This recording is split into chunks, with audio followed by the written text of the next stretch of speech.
And this is how I talk about it. It's the greatest opportunity facing humanity right now. If you think the internet was big, the internet revolution and what it's wrought in terms of new companies and all the benefits, and there are problems, of course, but changing the way we generate and use energy on a mass scale dwarfs the internet. It's the biggest opportunity out there.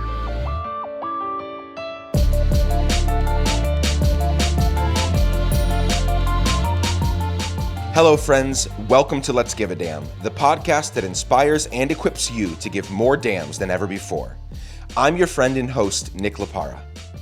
A few months ago, I sat down in a swanky New York City hotel lobby for a cup of coffee with my guest today. We talked for an hour or two, and I knew I had to have him on my podcast. He's a wonderful human with a heart of gold. Today, you'll get to virtually sit in on my conversation with Lew Blaustein. Now, I'm not a sports fan for the most part, but I am a Lew Blaustein fan. If you are a sports fan, however, you're going to want to listen very closely to our conversation. Lew spent most of his career doing all things sports, brand management, advertising, marketing, sponsorship sales, and the like. But 17 years ago, on 9/11/2001, everything changed for Lew. Now, that day changed a lot of things for a lot of people, probably for you as well. But you're about to hear more about why that date changed everything for Lew and what happened to his life and career since then. Let's put it this way. Our world is a much better place because of Lew and the work that he does. I'm so excited to share more with you right now. Shall we get into it? Once again, thanks so much for joining me today, and here's my conversation with Lew Blaustein.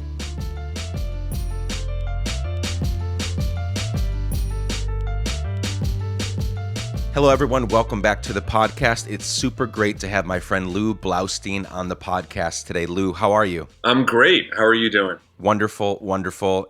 You are calling from your home in New York City. So excited to have you on. You and I first met, just to give some context for those listening, a mutual friend of ours, Linda, introduced us a few months ago. We met last time I was in the city at, you said hotel lobby. I didn't know what to expect. It's a really nice hotel lobby at the Michelangelo in Midtown. We had coffee, and I was blown away by our conversation. I mean, I think you're a really interesting person, first of all. But the things you... Thank you. Yeah, you're welcome. The reasons... I didn't pay him to say that. No, you didn't. You didn't. That was free. Linda introduced us for some very specific reasons, and I was just so surprised at this area of, for the sake of this podcast, giving a damn that I had not really thought about, because I explained to you in our conversation, I'm not a sports guy. And today we're going to talk about sustainability, sports, the environment. And so you do a lot of work that I'm super excited about, and I can't wait to share. I have some questions, and we're going to share that with the podcast audience. But before we get to that, Lew, give me some context for who you are. Give me the people, places, things that made you who you are today. You can go back as far as you want in your story, but whatever comes to mind when I say share your story and help us get some context for who you are, just run with that and give us some context there. Got it. And thank you for this opportunity, Nick. And it was great to meet at the Michelangelo. And I was really excited that you invited me to be on the podcast.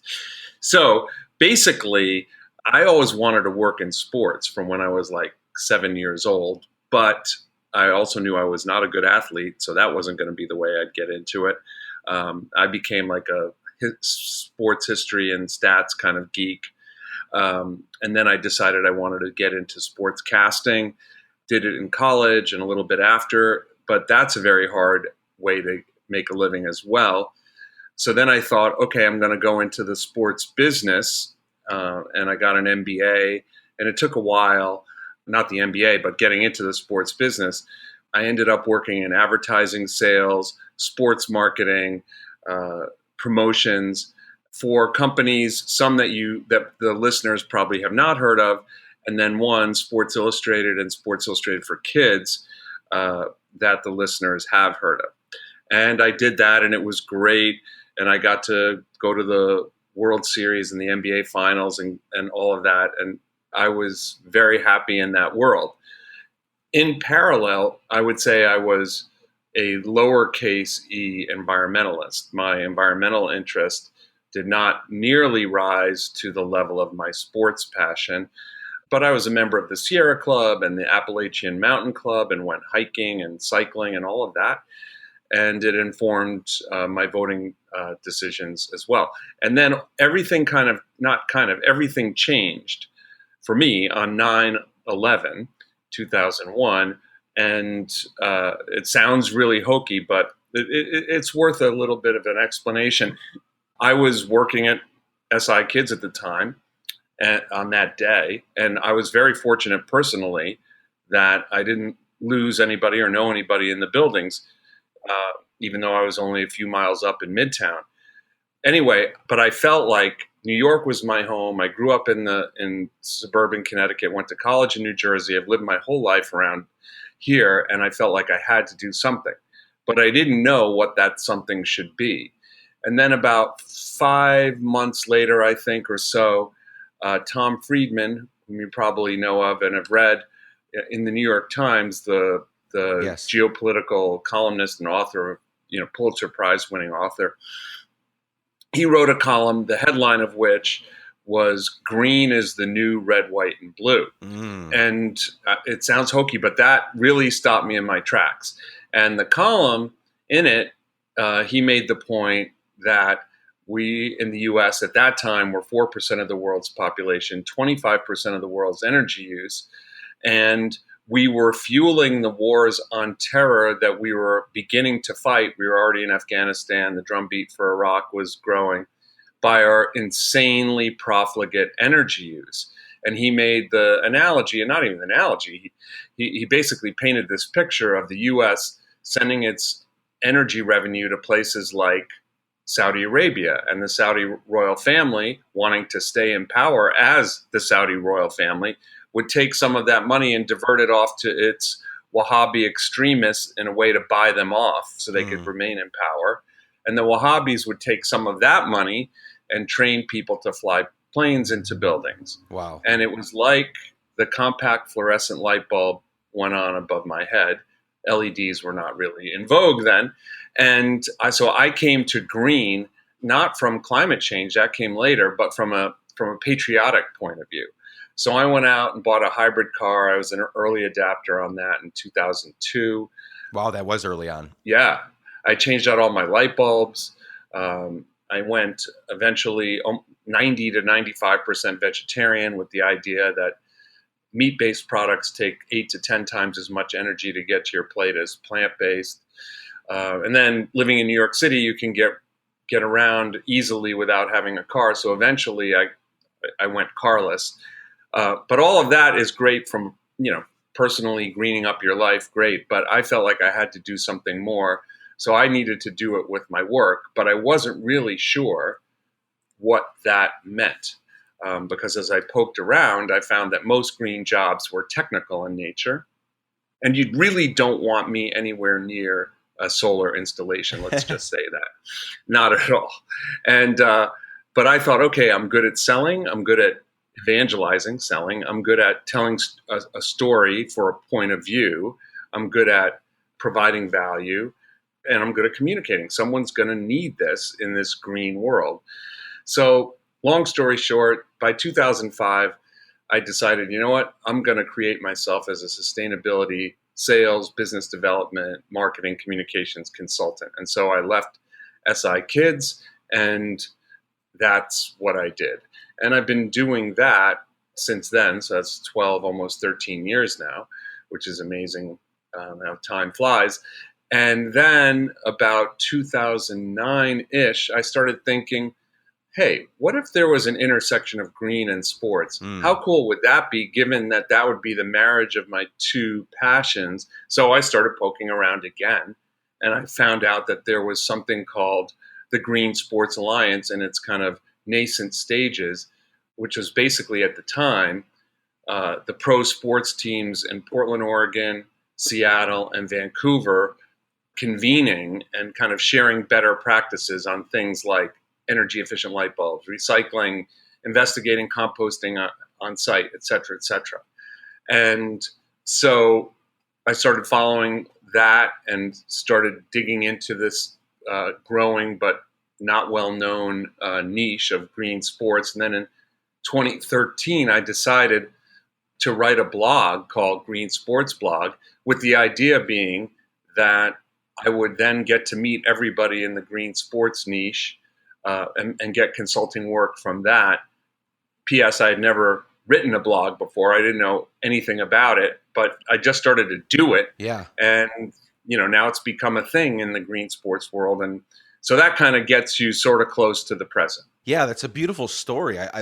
There's a very, it seems like intentional progression happening there. But what I love about it is your intention. You didn't wait around. You were a leader. As you stated several times in that story, you did things that weren't popular or cool at the time. 2002 was not when people were thinking about hybrid cars. There's still a bunch of people that still aren't thinking about hybrid cars, right? Hey, when I went to the dealer to buy the hybrid car and I shopped around, I knew more than the salespeople did. Oh, I'm sure. Yeah, it just wasn't a thing. And so you have clearly taken leadership in these very environmental moves that you've made in your life. So I love that. So let's talk sports for a second, right? Mm-hmm. So I shared in our conversation, I played a lot of sports growing up. When I lived in Guatemala growing up, I was on the Guatemalan Little League national team, their national team. I played football, the real football, every single day growing up. And so I was very sports oriented growing up, baseball and football mainly.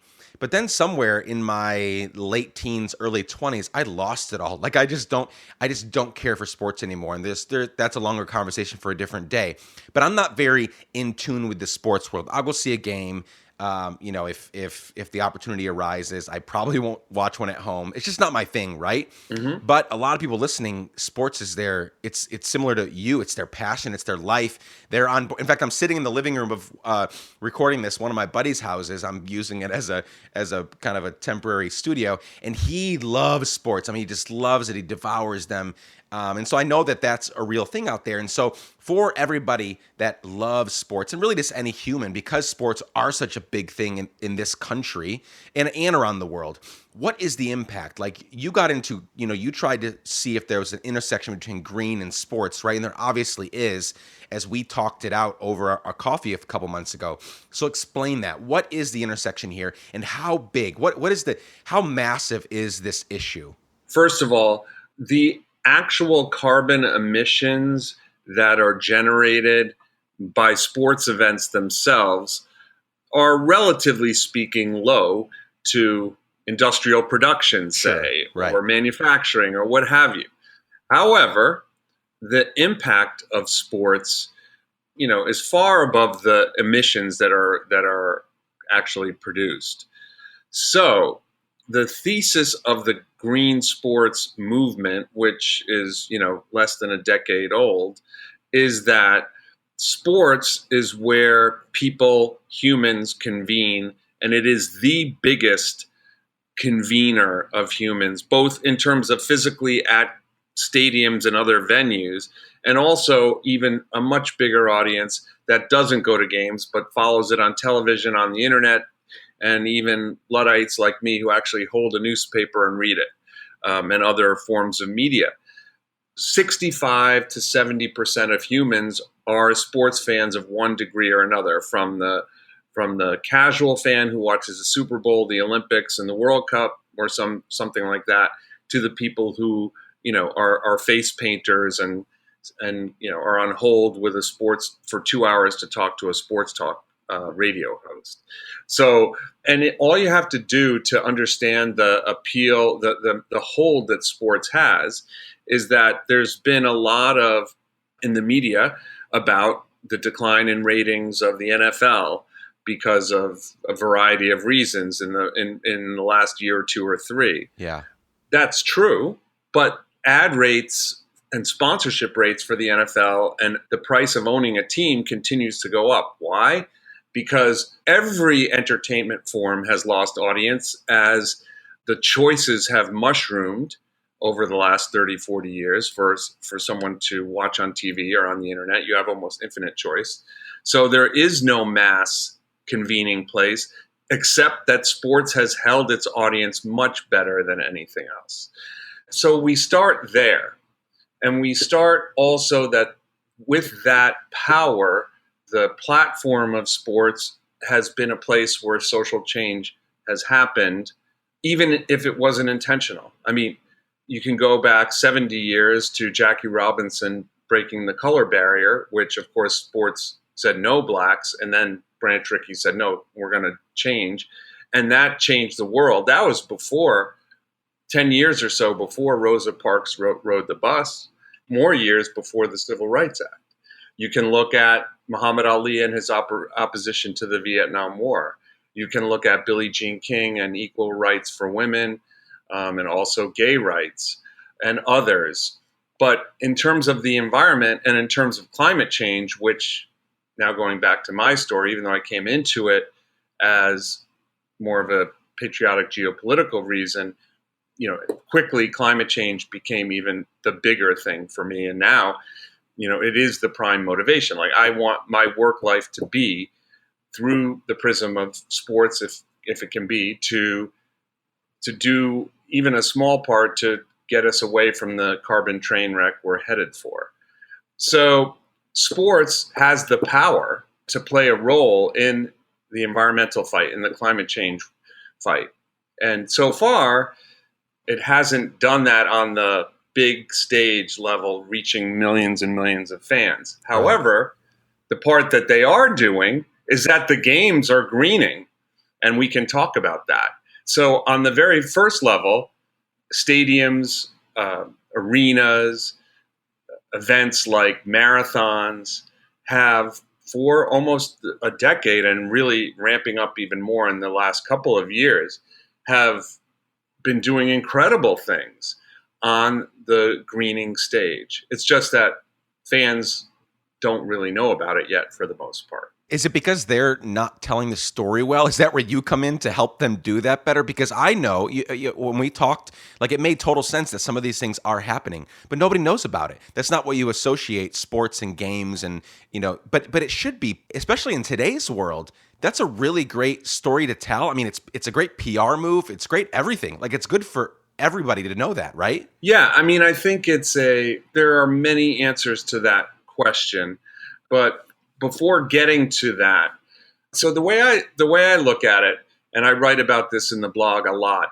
I kind of look at the green sports world over the last, say, 15 years or so, 10, 15 years since it started, as, green sports 1.0, the greening of the games themselves, meaning, LEED certified stadiums, solar on site, even wind on site at stadiums, switching to LED lighting, what they call zero waste games. You can claim that you're zero waste if you divert 90% or more of waste from landfill.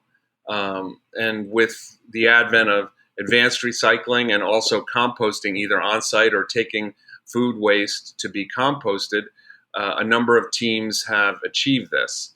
Smart grid at stadiums, having the stadium through a solar hitched up to a battery become a source for power when it's needed by the grid, or a source for storage when the grid is producing too much power.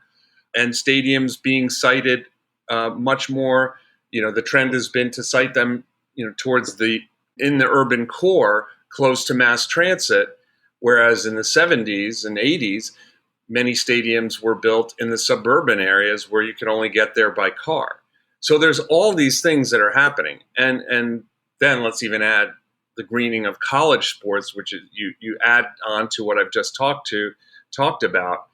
You have a cadre of idealistic students who are studying sustainability, and they are getting involved. So all of that, Green Sports 1.0, has been happening, and I think is kind of a mature thing.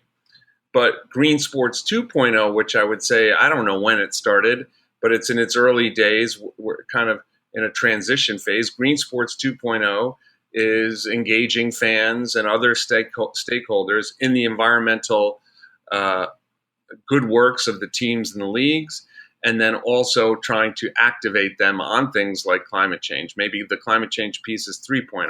I don't know. But you get the idea. No, I do. Case in point, Real Madrid, which is one of the most popular by far soccer clubs in the world, they just released their 2018-2019 third kit, which is made, I think, entirely of recycled ocean waste. Yep. Yeah, so here's a jersey that's going to go out. I mean, millions of fans are going to buy this. They buy it every year, right? Yep. And it's made entirely of ocean waste. And so now that's that 2.0 you're talking about. So it's been going on, and now they're saying, hey, we want you in on this. We're going to, you're going to buy this, this third kit anyway. So why don't we make it out of, entirely out of recycled ocean waste?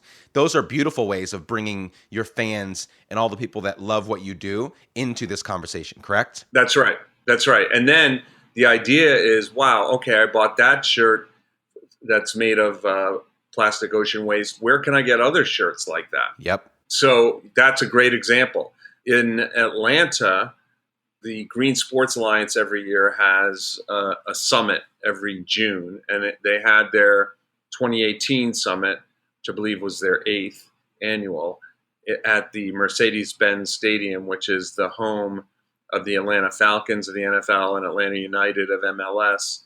And it's the first LEED Platinum Pro stadium in the world. Wow. And let me tell you, so I was there. It is incredible, from the on-site solar to these gigantic these cisterns that collect rainwater that are then used for groundwater uses within the stadium, mitigate against potential drought at different times, electric vehicle charging stations, etc. They were very smart. Many stadiums put solar on the roof, which is great in its own right, but the thing is, you can't really see it. So sure.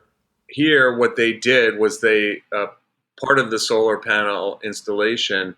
The solar installation was on top of a parking garage, so the fans are walking right past it. Yeah, and this is the stadium that's the Super Bowl is going to be played there in February. Now the Green Sports 2.0 evocation extension of this that I want to see is whoever's broadcasting that Super Bowl, I believe it's CBS. I want to see or hear Jim Nantz say, "Hello, friends. We are here at the LEED Platinum, Mercedes-Benz Stadium for Super Bowl 53." That'd be amazing. I mean, that's the kind of thing that we need to see more of. I don't know if you watched, because you say you don't watch sports, the 2016 Rio Olympics opening ceremonies on NBC. I did. So there you had a 7-minute vignette, as part of the opening ceremonies about climate change. That was seen by worldwide, estimated 1 billion people. Yeah, it's insane. That is the biggest audience for any climate change message that's ever been. I mean, An Inconvenient Truth was seen by a fraction of that, a small fraction of that number of people. So this is what needs to happen more. It shouldn't be that I can cite the only example of that, but right now that's the only example. That's it. Yeah. Well, hopefully for the Super Bowl that will change, because that's a perfect opportunity. Again, tens of millions of people watching that will get curious and say, what does LEED Platinum mean? Right. Maybe they've never even heard of that before. Right. They're going to Google that on their phone, which they inevitably have in their hands, and boom, they start, thinking through that. Yeah. For the next few weeks, I'm beyond thrilled to partner with my friends at Goodwill Co. As you know, I'm very picky about who I partner with, but this was an easy one, honestly. Billions of plastic toothbrushes are bought, used, and thrown away each year, only to end up in some landfill.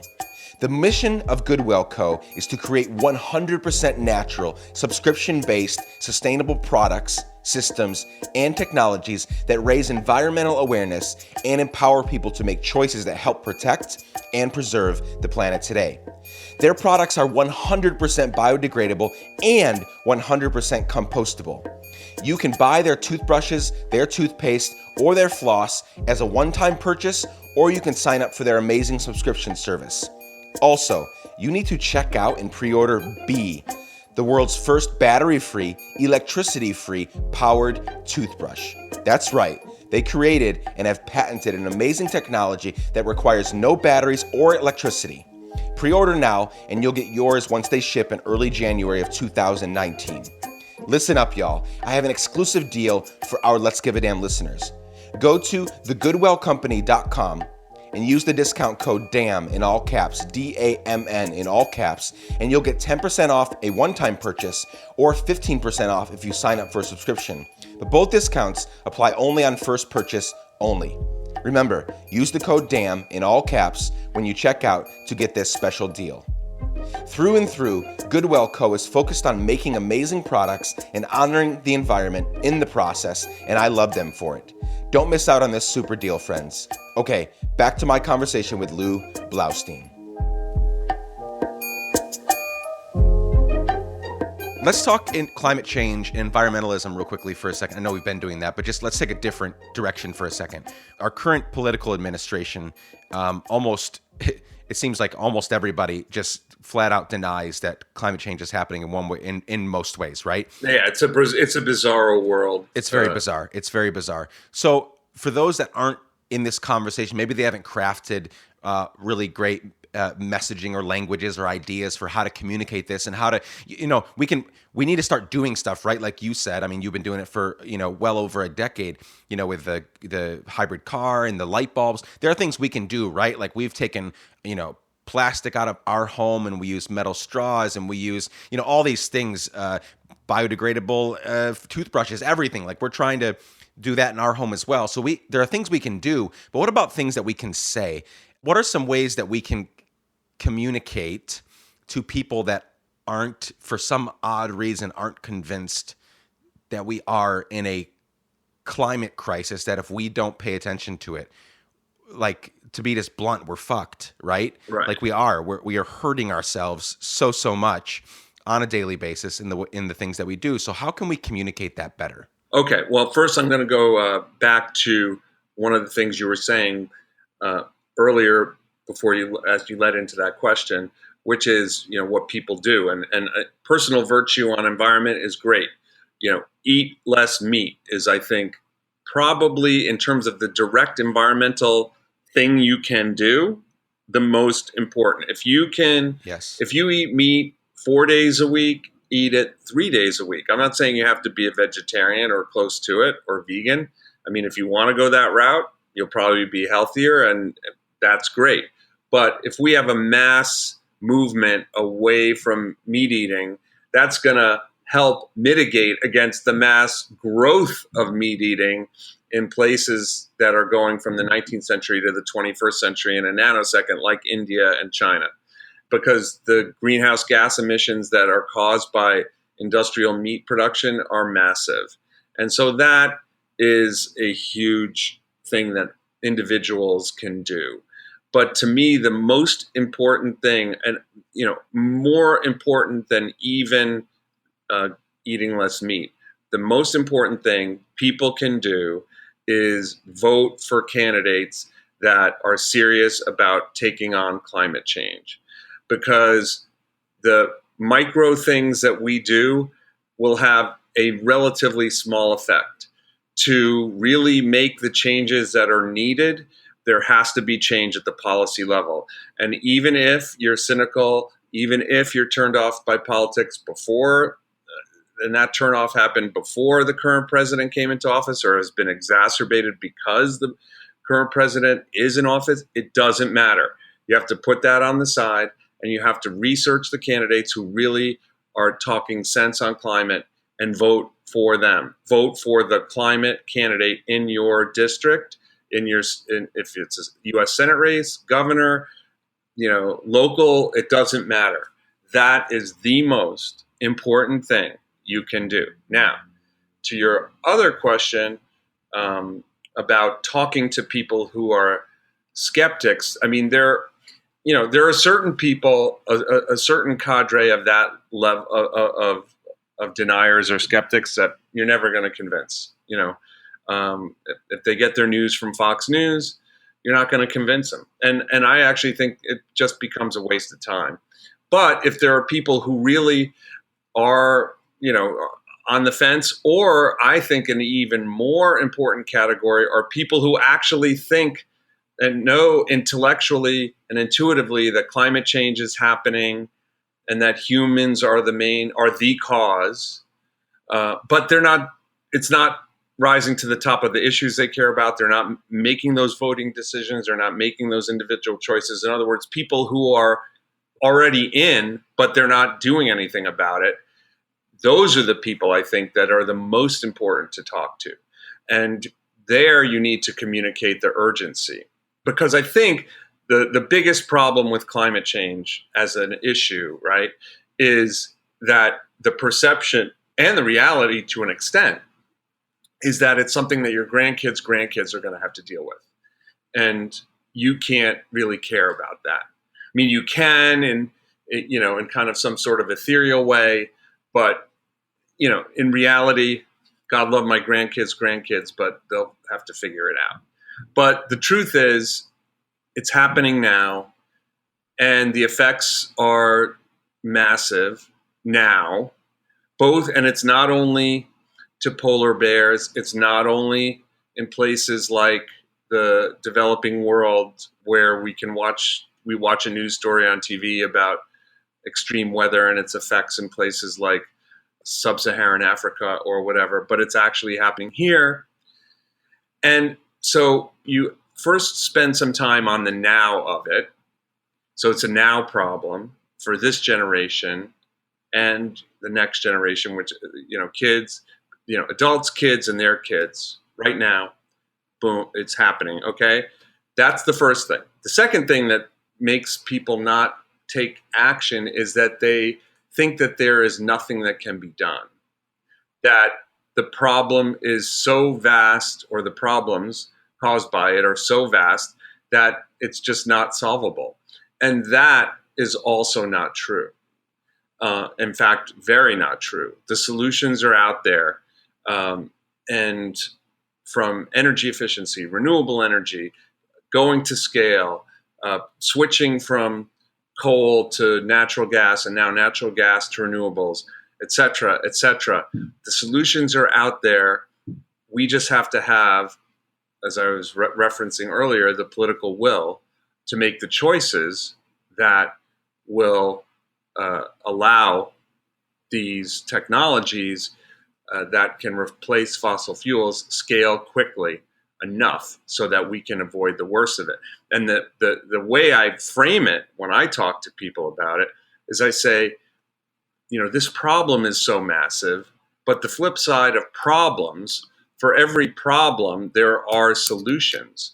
And people who solve things make good livings. They own companies, or they're employees of companies that make, wind turbines, or a smart grid, or storage batteries, or energy efficiency, et cetera, et cetera, et cetera. And so how cool would it be to be able to, work on or invest in or be a part of in some way technologies that will give you, make you a living, and by the way, save humanity and other life forms? It seems to me like a great deal.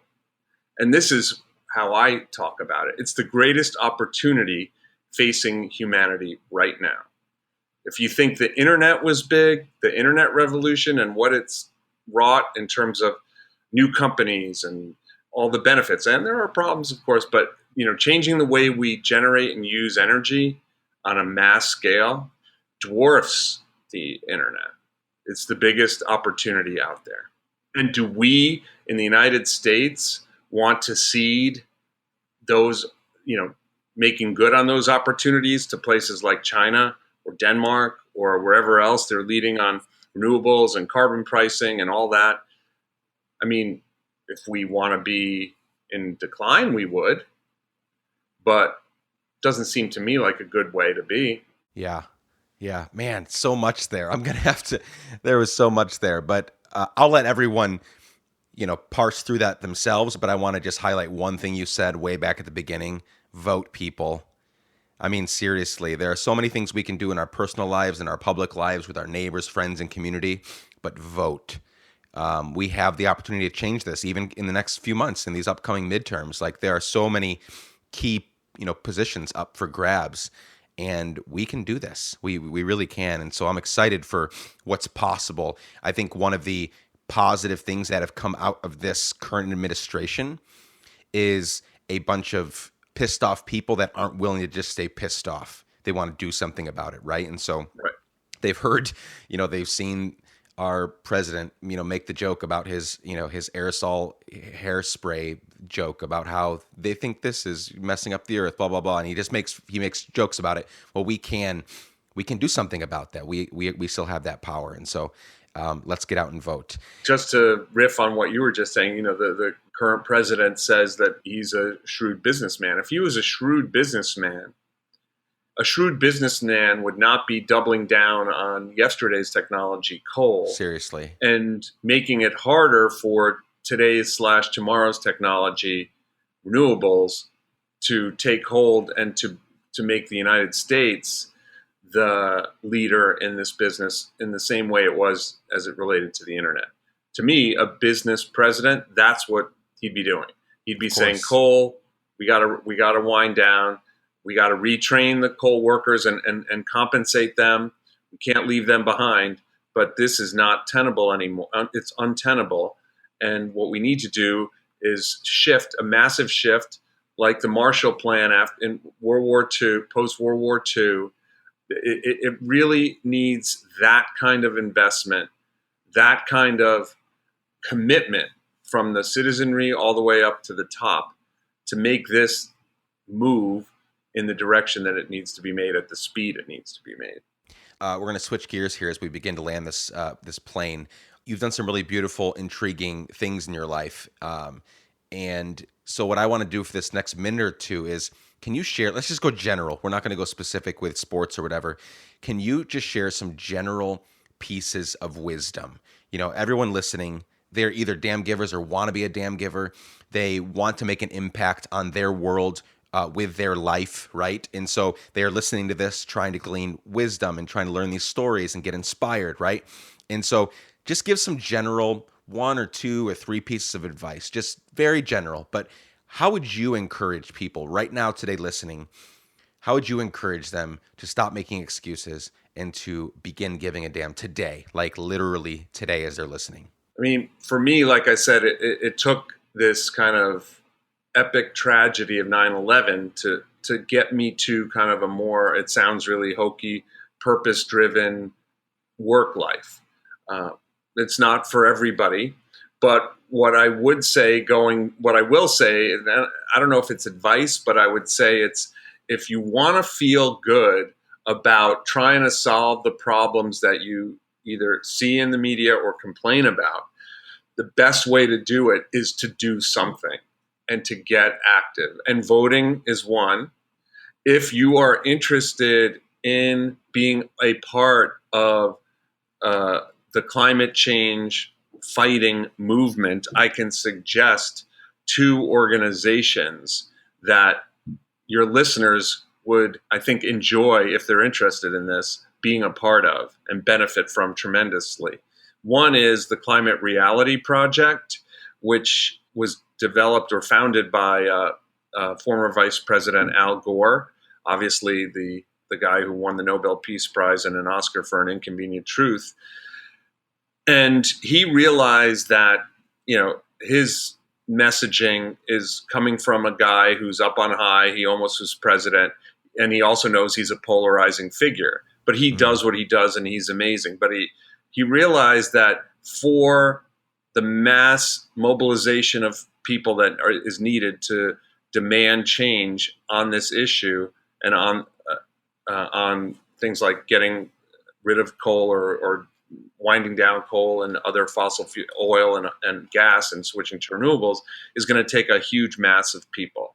And the way to get those people engaged is through friends and neighbors. So he created the Climate Reality Project, I would say about 11 years ago. And it basically takes regular folks, you and me, and he, literally, Al Gore, will train you to give the slideshow that is at the heart of An Inconvenient Truth and the movie that followed, An Inconvenient Sequel, in your communities. So I went and got trained in 2012 in San Francisco with 1,000 other people, and 2 days, and Al Gore spoke to us for 8 hours and took us slide by slide how to present it. It was, and you're thinking, oh, that's got to be dull. It was so cool. It was incredible. Sure, it's fascinating. Yeah. I only looked at my ESPN Sports Center app once for 8 hours. It was unbelievable. It was unbelievable. The record, huh? Yeah. So now, since then, I've given about 30, 35 presentations to church groups, synagogues, schools, businesses, social groups, alumni groups. And I think it's really honed my climate communication skills for my consulting work as well. That's one. And the other, if you're more into, okay, well, this is education and building grassroots. Climate reality is education and building grassroots action on climate. Another different approach is, but related, is Citizens Climate Lobby. What they do is they lobby members of Congress, both parties, every office, House and Senate, on behalf of a carbon price, a revenue neutral carbon fee and dividend, which I won't get into the weeds of that. But basically the idea is if you put a price on carbon, that's going to make carbon-based products more expensive, and it's going to make non-carbon products relatively less expensive and get more investment in those, and the market will move us to a lower carbon intensity world faster that way. So in any case, CCL, or Citizens Climate Lobby, we go to DC, we lobby members of Congress, every office in the House almost, and every Senate office, and then we do it at the state level and even at the local level for carbon pricing. So those two groups I couldn't recommend highly enough. Yeah, those are great. I love the tangible nature of your advice, right? And so I'll link to those in the show notes. Great advice. Here's my penultimate question for you, Lew. It's got a little bit of a hypothetical nature to it. The not hypothetical part is that someday you're going to die. Hopefully it's still many, many years off, but we're all going to die. You're going to die, right? And in that room at your, funeral or memorial, all your family, your friends, people that have loved you and been affected by your work, and they're all there to celebrate and mourn your life. And the hypothetical part is that I've been asked to give your eulogy. And so as I stand up there to speak to your friends and family and all the people that love and admire you about your life and legacy, what do you hope would come out of my mouth on that day? That I did what I could, or most of what I could, towards my mission of getting us to slow down the carbon train wreck that we're headed towards. I don't think I said that right, but you know what I mean. No, I do. I did a good chunk of what I set out to in that, with that mission in mind, and that I inspired other people to do the same. I love that, because the essence of what you just communicated is I did my part, right? Which is what I think so many people, they fail to do. I really believe that. Like, if we can fix a lot of this stuff. We really, really can, friends. We can fix a lot of the things that we hate and don't like and want to see change if we all do our part. It takes all of us coming together. And I actually think that I got to this a little bit ahead of the curve, so that I think people who are coming into it now through various parts of the environmental world, the climate change world, that it's actually going to be much better for the generation coming up, the millennials, which sounds cliche, the Gen Z, whatever's after that, to make a career of the climate change fight, because you're going to make money doing it. You might make more than I've made. And financial success is important for sure. But, if you keep that mindset of a similar mission to what I described, and you can make a living doing it, man, that seems like a good way to live. I love it. Lew, this has been fantastic. Thank you so much for joining us. Oh, thank you. It was great.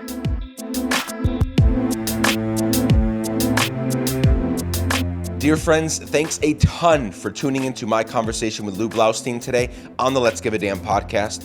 I hope you feel encouraged, and inspired to think more deeply about the products you use, the things you throw away, your carbon footprint, etc.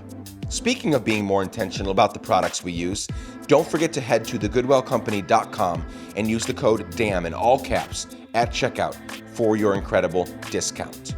Per usual, show notes for this conversation and all the others can be found at podcast.letsgiveadamn.com. That's podcast.letsgiveadamn.com. This podcast, as always, was edited by the amazing Chad Snavely. We have an incredible conversation with Tunde Wei coming at you next week. You won't want to miss it. Same day, same time next week. See you then, friends.